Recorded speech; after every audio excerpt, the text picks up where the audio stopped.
sold 45 books at £1.20. Okay, that means 45 books at £1.20.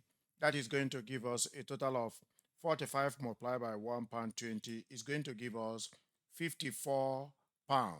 Then 34 books at £1.50. That is £1.50. So that is now going to give us a total of £51. Therefore, for the books and the candles, that is now going to give us £54 plus £51. That will give us a total of £105.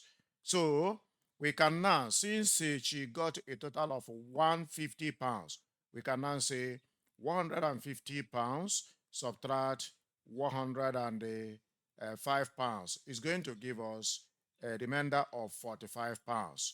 Because of this, we can now know, as the question asks, work out how many calendars Anya sold. So £45 is the same thing as 4,500 pence divided by 90 pence. So, and that is going to give us a total of 50 calendars. So Anya sold 50 calendars. Thank you, GCSE Foundation question. Bye.